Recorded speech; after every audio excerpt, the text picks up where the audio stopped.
Vizag international cricket స్టేడియంకు దివంగత నేత YS Rajasekhara Reddy గారి పేరు పెట్టడం జరిగింది.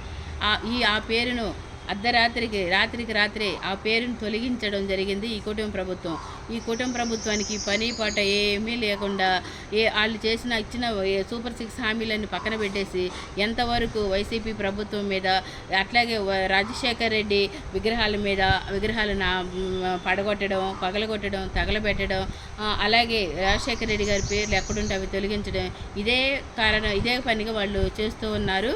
కానీ ఇదంతా ప్రజలంతా గమనిస్తూ ఉన్నారు. మీకు త్వరలోనే బుద్ధి చెప్పే రోజులు దగ్గరలో ఉన్నాయి.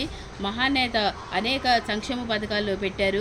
పోలవరం ప్రాజెక్టు కానివ్వండి, అలాగే మహిళలకు తన కాళ్ళ మీద తను నిలబడడానికి పావలా వడ్డీ రుణాలను ఇచ్చి ఆదుకున్నారు.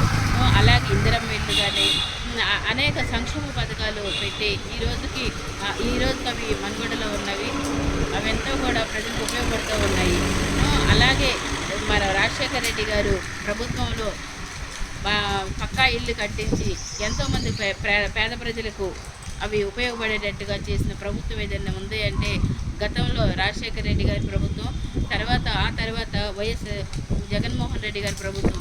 అది మేము ఖచ్చితంగా చెప్తూ ఉన్నాము.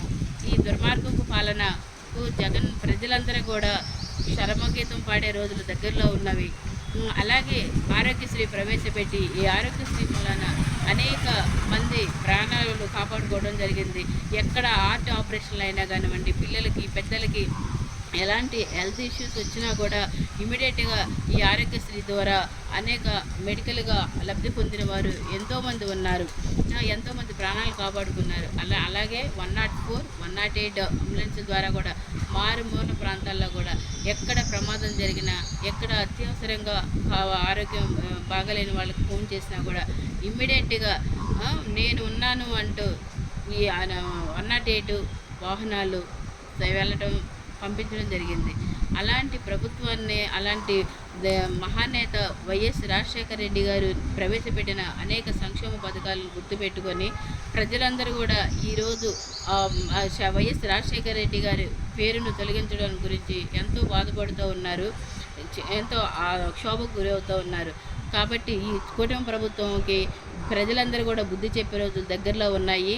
కాబట్టి మీరందరూ కూడా, ఈ ప్రజలందరూ కూడా ఇవన్నీ తెలుసుకోవాలి. ఏ ప్రభుత్వం మంచి చేసింది, ఏ ప్రభుత్వం దుర్మార్గ పాలన చేస్తుందని గుర్తుపెట్టుకుంటే 29 ఎలక్షన్లో కూడా ఇదంతా గుర్తుపెట్టుకొని మీరందరూ కూడా గుణపాఠం చెప్పాల్సిందని నేను కోరుచున్నాను.